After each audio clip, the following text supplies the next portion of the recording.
Next हमारे पास है example number 4 में क्या गिवन है, let V be an n dimensional vector space over F. V कोई भी एन डायमेंशनल वेक्टर स्पेस है ओवर द फील्ड एफ। तो हमें क्या करना है, find out the characteristic polynomial of identity operator on V और zero operator on V. Identity operator क्या होता है, आइडेंटिटी ऑपरेटर क्या होगा कि जो खुद की इमेज खुद दे दे। मान लो वी कोई वेक्टर है, अगर हम उसकी इमेज आइडेंटिटी ऑपरेटर के अंडर निकालेंगे तो हमारे पास वी ही आ जाएगा। ठीक है, तो देखो हम अगर किसी मैट्रिक्स से कोरस्पोंडिंग हमें कैरेक्टरिस्टिक पॉलिनोमियल निकालनी होती है तो हम क्या करते हैं, मान लो ए कोई मैट्रिक्स है, हमें इसकी कैरेक्टरिस्टिक पॉलिनोमियल निकालनी है तो ए माइनस लैम्डा आई का हम डिटर्मिनेंट निकालते हैं। ठीक है, जो उसके डिटर्मिनेंट इज इक्वल्स, डिटर्मिनेंट से जो हमारे पास इक्वेशन आएगी उसे हम क्या बोलते हैं, this is a characteristic polynomial. अब इसी तरीके से हमें आइडेंटिटी ऑपरेटर की निकालनी है तो ए की जगह हमारे पास आइडेंटिटी मैट्रिक्स आ जाएगी, क्योंकि हमें अब की बार आइडेंटिटी ऑपरेटर की कैरेक्टरिस्टिक पॉलिनोमियल निकालनी है। तो हम क्या लेकर चलेंगे, determinant of I minus lambda I. ठीक है, इज इक्वल्स टू आइडेंटिटी में से हमने लैम्डा माइनस कर दिया, उसका जब हम डिटर्मिनेंट सोल्व करेंगे, इसे सोल्व करने के बाद जो हमारे पास पॉलिनोमियल आएगी n डिग्री की पॉलिनोमियल आएगी, क्योंकि अगर ये n क्रॉस n की मैट्रिक्स है तो n डिग्री की पॉलिनोमियल आएगी, और उस पॉलिनोमियल को हम क्या कहेंगे, characteristic polynomial of identity operator. अब इसी तरीके से जब कैरेक्टरिस्टिक पॉलिनोमियल हमें जीरो ऑपरेटर की निकालनी होगी तब हम क्या करेंगे, जीरो माइनस लैम्डाई का डिटर्मिनेंट। तो जीरो माइनस लैम्डाई का डिटर्मिनेंट हमारे पास ये वाली मैट्रिक्स आ जाएगी, ये n क्रॉस n की मैट्रिक्स है। और डायगोनल मैट्रिक्स का डिटर्मिनेंट क्या होगा, just product of diagonal elements. तो डायगोनल एलिमेंट्स हमारे पास क्या है, माइनस लैम्डा, और n क्रॉस n की मैट्रिक्स है, तो जब हम इसकी प्रोडक्ट करेंगे तो हमारे पास माइनस लैम्डा की पावर n आ जाएगा। इसको हम -1 की पावर को अलग करके लिख सकते हैं और लैम्डा की पावर n को अलग करके लिख सकते हैं। तो हमारे पास characteristic polynomial of zero operator क्या आ गई, -1 raise to power n into lambda raise to power n। तो यही हमें फाइंड आउट करना था। इसके बाद नेक्स्ट एग्जाम्पल नंबर 5 देखो क्या है, let A be a matrix of type n cross n and lambda be its real eigen value. A कोई भी मैट्रिक्स है, कैसी मैट्रिक्स है, रियल मैट्रिक्स है जिसका की ऑर्डर n क्रॉस n है, और लैम्डा उसकी आइगन वैल्यू है जो कि रियल है। तो show that there exist an eigen vector x of a corresponding to eigen value lambda such that x is also real. मतलब हमें यहाँ पर क्या शो करना है कि रियल मैट्रिक्स है कोई भी, अगर उसकी आइगन वैल्यू रियल है तो उसके कोरस्पोंडिंग हमें एक रियल आइगन वेक्टर ज़रूर मिलेगा। ठीक है, तो हमने लेट कर लिया x कोई भी आइगन वेक्टर है ए का, किसके कोरस्पोंडिंग, आइगन वैल्यू लैम्डा के कोरस्पोंडिंग। अगर आइगन वेक्टर है तो by definition of eigen vector such that क्या होगा कि A x is equals to lambda x होगा। ठीक है, अब या तो x रियल होगा या फिर x कॉम्प्लेक्स होगा। अगर x रियल है तब तो रिजल्ट होल्ड हो ही गया जो हमें प्रूफ करना था, क्योंकि हमें क्या प्रूफ करना था कि हमें एक रियल आइगन वेक्टर मिल जाए कोरस्पोंडिंग टू लैम्डा। अगर x रियल हो गया तो हमें x मिल गया, अगर x रियल नहीं है तो x रियल नहीं है तो कॉम्प्लेक्स होगा। हमने मान लिया u plus iota v type का है। ठीक है, जहाँ से u और v कैसे होंगे, रियल कॉलम वेक्टर होंगे। अब देखो A x is equals to lambda x है तो हमने x की वैल्यू यहाँ पुट कर दी u प्लस आयोटा v, और इधर भी हमने x की value u plus iota v put कर दी। जब इसे हम ओपन करेंगे तो क्या आएगा, A u plus iota A v is equals to lambda u plus iota lambda v. अब हम क्या करेंगे, दोनों तरफ रियल पार्ट कंपेयर कर दिए और कॉम्प्लेक्स पार्ट कंपेयर कर दिए। इसका रियल पार्ट ए यू, इसका रियल पार्ट लैम्डा यू, तो हमारे पास क्या आ गया, A u is equals to lambda u. अब अगेन देखो इसका real part sorry imaginary part क्या है, जो आयोटा के साथ वाली टर्म होती है। अब इधर आयोटा के साथ a इंटू वी है तो a into V is equals to lambda V. ठीक है, तो हमारे पास ये दो इक्वेशन आ गई, A u is equals to lambda u and A v is equals to lambda v. X तो नॉन जीरो वेक्टर है क्योंकि एक्स आइगन वेक्टर है, तो एक्स इज नॉन जीरो।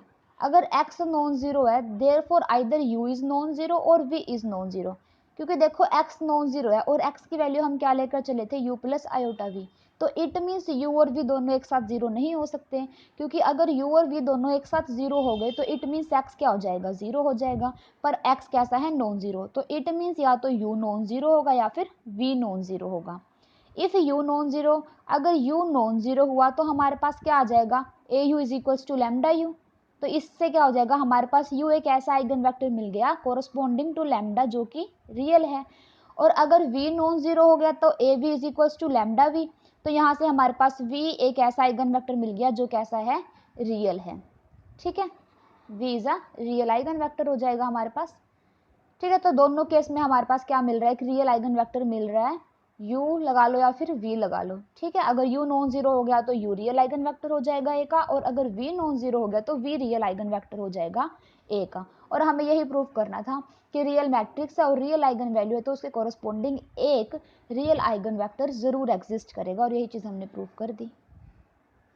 इसके बाद भी एग्जाम्पल नंबर 6 है बुक में, वो गलत दिया हुआ है, उसको हम बाद में करेंगे, पहले एग्जाम्पल नंबर 7 करते हैं। एग्जाम्पल नंबर 7 की स्टेटमेंट क्या है, वी कोई भी स्पेस है किसका, all real valued continuous functions का। ठीक है, वी कोई भी स्पेस है all real valued continuous function, means V के अंदर क्या आ रही है आपकी बार, रियल वैल्यूड कंटिन्यूस फंक्शन आ रहे हैं। और टी कोई भी लीनियर ऑपरेटर है V to V, such that कि टी ट्रांसफॉर्मेशन जो भी कंटिन्यूस फंक्शन है उसका इंटीग्रेशन कर रही है। ठीक है, टी ट्रांसफॉर्मेशन क्या कर रही है, जो भी कंटिन्यूस फंक्शन के ऊपर अगर हम टी ऑपरेट कर रहे हैं तो वो इसका इंटीग्रेशन कर रही है 0 से लेकर x तक। तो हमें प्रूव करना है कि टी के पास कोई भी आइगन वैल्यू नहीं होगी। ठीक है, अब हम उल्टा मान के चलते हैं। अब क्या मान लिया कि lambda is an eigen value of T. Prove करना था कि आइगन वैल्यू नहीं होगी, पर हमने मान लिया कि लैम्डा इसकी आइगन वैल्यू है। तो by definition there exist a non zero vector F. अब यहाँ पर नॉन जीरो एफ मिलेगा, क्योंकि अगर वेक्टर्स का सेट होता तो वेक्टर मिलते थे। अब ये सेट कैसा है, V real valued continuous function का, तो हमें वी के अंदर रियल वैल्यूड कंटिन्यूस फंक्शन ही मिलेंगे। तो यहाँ पे क्या मिल रहा है, there exist a non zero function F belongs to V such that T of F is equals to lambda F, क्योंकि हम लिखते थे T of V is equals to lambda V, यही चीज़ लिखते थे ना। अब यहाँ पर वी के अंदर क्या जा रहे हैं, सारे के सारे रियल वैल्यूड कंटिन्यूस फंक्शन, तो हमने लिख दिया T of F is equals to lambda F. ठीक है, तो हमने इसको इस तरीके से भी लिख सकते हैं, t f x is equals to lambda f of x. जब एफ एक्स के ऊपर टी ऑपरेट करें तो क्या हो रहा है, integration 0 to x f t d t, तो हमने लिख दिया 0 to x f t d t is equals to lambda f of x. यहाँ से देखो एफ एक्स जब हम दोनों तरफ डेरिवेटिव करेंगे तो यहाँ से इंटीग्रेशन कैंसिल हो जाएगा, तो f x is equals to lambda, lambda तो कॉन्स्टेंट है, इसके ऊपर डेरिवेटिव का कोई इफेक्ट नहीं पड़ेगा, और एफ एक्स का डेरिवेटिव एफ डैश एक्स।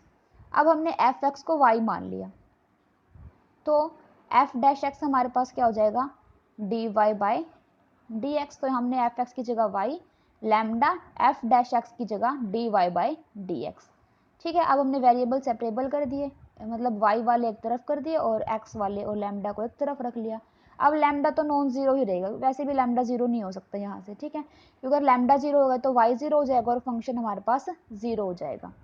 अब हमारे पास ये वाली चीज़ आ गई, देखो हमारे पास क्या आ गया, d y by y is equals to d x by lambda. अब हमने क्या कर दिया, इंटीग्रेटिंग बोथ साइड, दोनों तरफ इंटीग्रेशन कर दो तो हमारे पास क्या आ जाएगा, इसका इंटीग्रेशन करेंगे तो log y is equals to x by lambda. अब यहाँ पर जो कॉन्स्टेंट सी ऐड होगा हमने उसको नाम दे दिया log ए, क्योंकि कॉन्स्टेंट टर्म कुछ भी हो सकता है, हमने उसको क्या नाम दे दिया log ए। जब इसे सोल्व करेंगे तो हमारे पास ये वाली चीज़ आ जाएगी। ठीक है ना, y is equals to a e raise to power x lambda, हमारे पास y की वैल्यू ये आ गई।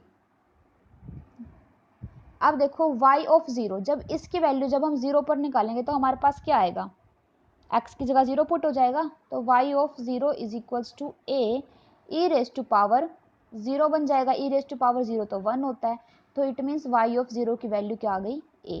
तो हमारे पास y ऑफ जीरो a आ गया, और y को हम पहले ही एफ एक्स मान कर चले थे जब हमने डेरिवेटिव किया था, तो y is equals to f x था। That implies y of 0 e raised to power x lambda is equals to fx।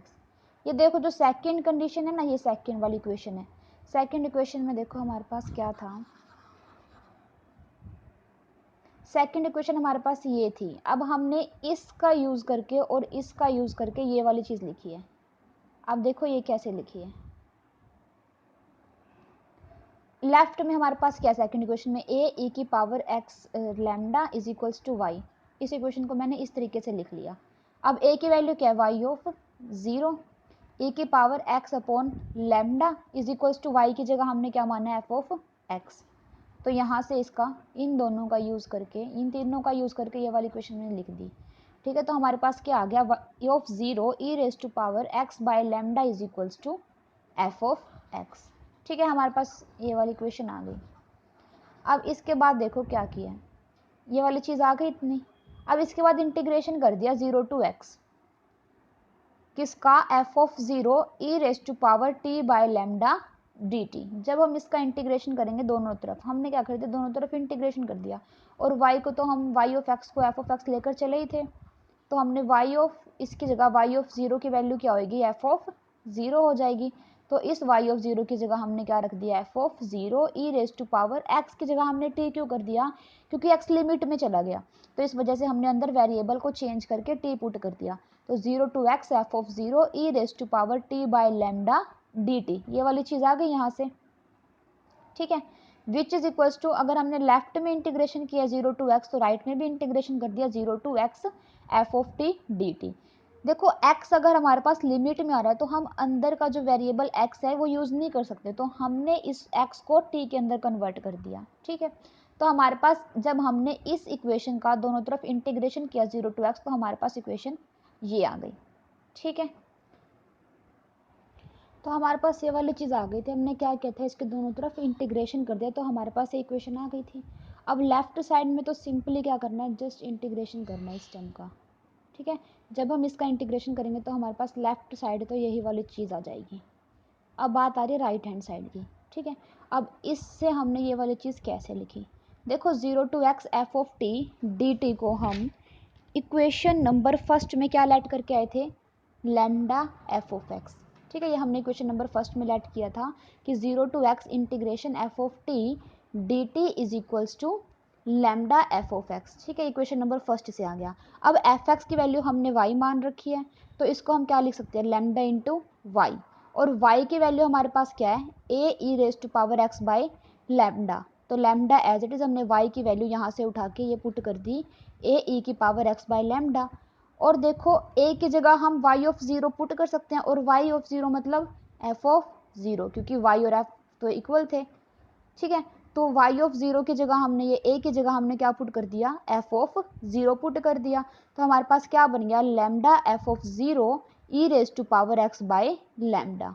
ठीक है, हमारे पास ये वाली चीज़ बन गई, और यही हमने यहाँ पर लिख दी, देखो lambda f of 0 e raise to power x by lambda. ठीक है, हमारे पास इतनी चीज़ आ गई, ये हमने 2-3 इक्वेशंस जो हमने लेट की थी उनका यूज़ करके लिख दिया। अब देखो हमारे पास यहाँ तक आ गया, अब इंटीग्रेशन करेंगे और वैल्यू पुट करेंगे तो यहाँ चीज़ आ जाएगी, जो कट कैंसिल होगा दोनों तरफ से कैंसिल कर देंगे हम, जैसे f ऑफ 0, यहाँ से लैम्डा जो 1 बाय लैम्डा है तो बाहर आएगा, लैम्डा हो जाएगा, लैम्डा से लैम्डा भी कैंसिल हो जाएगा, सिर्फ ये टर्म्स बच जाएंगे, हमारे पास ये वाली इक्वेशन आ जाएगी।